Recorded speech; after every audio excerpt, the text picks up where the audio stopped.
వనపర్తి మున్సిపల్లో 8 మంది కౌన్సిలర్లు బీఆర్ఎస్ పార్టీకి రాజీనామా చేసి మాజీ మంత్రి నిరంజన్ రెడ్డికి షాక్ ఇచ్చారు. పుట్టపాక మహేష్, భాషా నాయక్, పాకనాటి కృష్ణ, నందిమల్ల భువనేశ్వరి, సత్యమ్మ, చంద్రకళ, నక్కా రాములు యాదవ్, జంపన్న యాదవ్లు రాజీనామా చేశారు. ఈ సందర్భంగా కౌన్సిలర్లు మీడియా ముందు మాట్లాడుతూ అన్ని సామాజిక వర్గాల ప్రజలు ఓట్లు వేసి గెలిపిస్తేనే కౌన్సిలర్గా గెలిచామన్నారు. మేము ప్రజలకు న్యాయం చేయలేకపోయామని, గతంలో డబుల్ బెడ్రూమ్ల విషయంలో పేద ప్రజలకు డబుల్ బెడ్రూమ్ ఇండ్లు ఇవ్వాలని మాజీ మంత్రి నిరంజన్ రెడ్డిని ఎన్నోసార్లు దృష్టికి తీసుకెళ్లినా మమ్మల్ని పట్టించుకోకుండా వారి పిఏ ఓసిడి చెప్పిన పేర్లు మాత్రమే ఇవ్వడం జరిగిందన్నారు. కౌన్సిలర్లు కాకపోయినా ఇతరులు డ్రామాలు చెప్పే వారికి మాజీ మంత్రి ప్రాధాన్యత ఇచ్చేవారని, కౌన్సిలర్లుగా గెలిచి నిరుపేద ప్రజలకు న్యాయం చేయలేకపోయామని మాజీ మంత్రిపై విమర్శలు చేశారు. త్వరలోనే కాంగ్రెస్ పార్టీలో చేరుతామని కౌన్సిలర్లు వెల్లడించారు.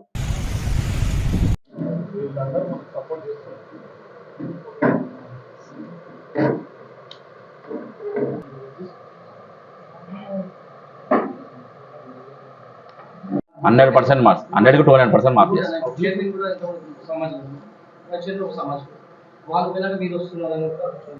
సామాజిక అంటే ఏముంటుంది అంటే, ఇప్పుడు మేము కౌన్సిలర్లో ఒక సామాజిక వర్గాన్ని వేస్తే మేము గెలవలే, అందరు సామాజిక వర్గం కలుపుకుంటేనే మేము గెలిచినాం.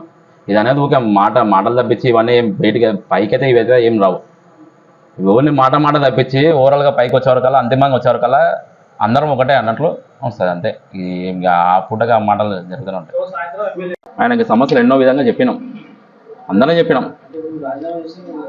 ఏ విధంగా ఉన్నాయంటే, ఇప్పుడు గతంలో మనం డబుల్ బెడ్రూమ్ కట్టిండ్రు. డబుల్ బెడ్రూమ్ ఏమన్నా అంటే, మేము ఎవరైనా పేదలు మిగిలిపోయిన చాలా కటిక పేదలు ఉన్నారు, ప్రజల కోసం అడిగినాం. డబుల్ బెడ్రూమ్ 2 అన్నీ అంటారు, మాకు గతంలో ఆంజనేయ గుడి కాడ ఇదే మాజీ మంత్రి గారు 250 డబుల్ బెడ్రూమ్ ఎవరికి ఇస్తున్నారు?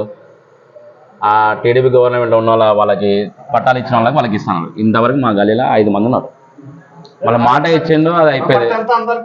అన్నీ మేము వాళ్ళకే న్యాయం చేయలేకపోతున్నాం. మేము వాళ్ళకి సమాధానం ఏం చెప్పాలి? ఎంతసేపు ఉన్నా దానిలో దిప్పులేదేనా? వాళ్ళ ఇష్టం. వాళ్ళు ఎవరు ఇప్పుడు ఓఎస్డీ గారు ఉన్నారు, వాళ్ళ పిఎల్ ఎవరికి చెప్తే ఆ ఓఎస్డీ ఎవరికి చెప్తే వాళ్ళకి ఇవ్వడం జరిగింది. దాదాపుగా స్కీమ్ లో డిప్లో తీసిన తర్వాత 700 ఇండ్లు దగ్గర ఉన్నాయి. అంటే ఇంకా మిగిలిన ఇండ్లు 600 చిల్లర 700 మధ్యలో ఉన్నాయి. అవి ఎంఆర్ఓ గారు అడిగితే ఓ రోజు లెక్క కూడా చెప్పాడు. అంటే అవి లోపల ఎవరికి ఇచ్చింది తెలియదు ఇప్పటి వరకు. మేము కూడా కౌన్సిలర్లు అనేది ఏముంటుందంటే, వ్యక్తిగతంగా డబుల్ బెడ్రూమ్ ఎవరు కూడా అడగదు. మా వార్డులో ఉన్న పేద ప్రజలకే మీరే, ఎందుకంటే ఎవరైతే ఎలిజిబుల్ అయినో మీకు ఎంతసేపు లిస్ట్ ఉంటుంది కదా, ఎలిజిబుల్ అయిన వాళ్ళ లిస్ట్ అంతా ఉంది. దాంట్లోనే ఒక 2-3 సార్లు చాలా పేదోళ్ళు, అసలు వాళ్ళ దరిద్రం ఏందో ఇప్పుడు ఏదైతే డిప్లో తీస్తే వాళ్ళ పేర్లు తగలేదు రాలేదు కాబట్టి వాళ్ళు చాలా రిక్వెస్ట్ చేస్తాం. పట్టించుకోలేదు, ఇంకా కొన్ని ఉన్నాయి. కానీ విషయం ఏంటంటే, మనం ఏం అడిగినా కూడా ప్రజల కోసం అడిగినా, వ్యక్తిగతంగా ఏం అడగలేదు. మేము ఇప్పటివరకు వ్యక్తిగతంగా మేము ఎప్పుడు ఏనాడు అడగలేదు. కంపల్సరీ దాన్ని వెలికి తీసి ఎవరు ఏమేమి చేసినారో, ఏ విధంగా వాళ్ళు ఏ విధంగా లబ్ధి పొందినరో, ఏ విధంగా అన్నీ మొత్తం వెలికి తీసి మేము ముందల ఆ రోజు కంపల్సరీ చిట్టా ముందల పెట్టేస్తాం. రోజు మా 9 నెలల పాలన ఎలా ఉంటుందంటే, భవిష్యత్తు మీద ఆధారపడి ఉంటుంది. మేము డిసైడ్ అయ్యి ఏ పట్ల జాయిన్ అవుతుంది. సాయంత్రం అన్నా, లేదంటే రేపన్నా వచ్చేసి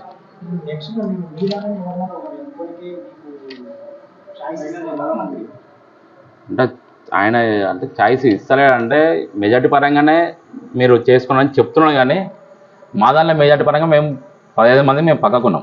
ఆల్రెడీ మీకు గతంలో మేము 15 మంది పక్కకుండే వాళ్ళని కలుపుకపోయే మేము అవిశ్వాసానికి డేట్ తీసుకొని వచ్చినాం.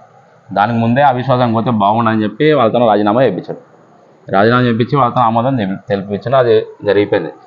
ఇప్పుడు ఏమైందంటే, నెక్స్ట్ తెర మీదకి ఏమొచ్చిందంటే, మా 15 మంది మేము కాకూడదు, ఫర్దర్ అవతలలో ఎవరైనా కాకపో అనే పాచికలు వాళ్ళు స్టార్ట్ చేశారు. కాంగ్రెస్ పార్టీలో కండువా కప్పుకుంటున్నాం. ఈరోజు సాయంత్రం 5 నుండి 8 మంది, ప్రస్తుతానికి అయితే ఇప్పుడు 8 మంది ఉన్నాం. ఓవరాల్గా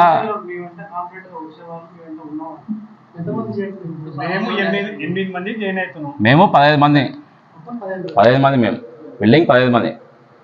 15 మందిలో మేము ఆల్రెడీ పొద్దుగాల నిన్న మీటింగ్ పెట్టుకొని దాంట్లోకి వెళ్ళి 9 మంది బయటకు వచ్చినాం. వాళ్ళ అంటే వాళ్ళ వ్యక్తిగత కారణాల వల్ల కొంతమంది రాలేకపోతున్నారు. తర్వాత చెప్పడానికి సహకరిస్తాం మేము. మీ దాంట్లోనే ఎవరో ఇద్దరు మీరే పేర్లు డిసైడ్ చేసుకోమని చెప్పేసి మేము చేసుకోవడం జరిగింది. కొత్తగా ఏముందంటే కొంత వేరే డ్రామా ఆడుతుంది, తర్వాత చెప్తాం. అది వాళ్ళని మా వాళ్ళని కానీ కూడా మిమ్మల్ని ఇస్తాం, మీకు సపోర్ట్ చేస్తామని చెప్పి ఆ ఉద్దేశంతో మాట్లాడుతుంటేనే ఎందుకు మీరు ఆడ ఉండి మేము ఈడ ఉండి ఇవన్నీ ఎందుకు అనే ఉద్దేశంతోనే ఇక ఇప్పుడు ఈడ కూడా ఏముందంటే మాకు ఇంతకుముందు గవర్నమెంట్ ఉన్నది, మేమున్న పార్టీలో కూడా ప్రజలకు కూడా ఏం న్యాయం చేయలేకపోయింది ఫస్ట్. ఎందుకంటే మేము సమ్ ఏరియాలోకి వెళ్ళి కౌన్సిలర్లు అయినాం. ఏమన్నా పేదవాళ్ళు ఉంటారు ఎక్కువ, పేదవాళ్ళ కోసం మేము వచ్చి ఎంతసేపు ఉన్నా ఇప్పుడు మినిస్టర్గా ఉన్నారు నిరంజన్ రెడ్డి గారు, ఆయనను అడిగినాం. ఆయన ఏదైనా మినిస్టర్ గారిని అడిగి ఆయనతో ఏమన్నా ఉంటే మా పేదవాళ్ళకు న్యాయం చేయండి సార్ అని అడగడం జరిగింది. దాంట్లో పేదోళ్ళు న్యాయం చేయమంటే మాకు ప్రతి ఒక్కటి ఆమెకి ఏముందంటే మమ్మల్ని పట్టించుకోలేదు ఫస్ట్.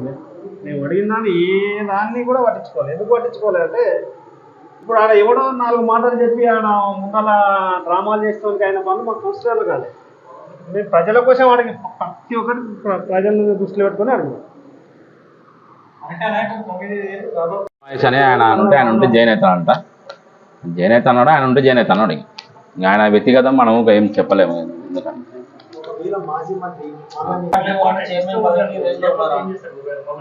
లేకపోతే ఇప్పుడు విషయం ఏంటంటే ఇప్పుడు జరిగేది కూడా ఏంటంటే మా దాంట్లోనే 2 గ్రూపులండి. బీఆర్ఎస్ కౌన్సిల్లోనే 2 గ్రూపులు కావడం వల్ల ఏమైందంటే అవతల వాళ్ళు మమ్మల్నే కానియకూడదు అని చెప్పేసి మేము ఫస్ట్ నుంచి ఆ కాంగ్రెస్ కౌన్సిలర్లు సపోర్ట్ తీసుకుని అవిశ్వాసానికి పోయినాం.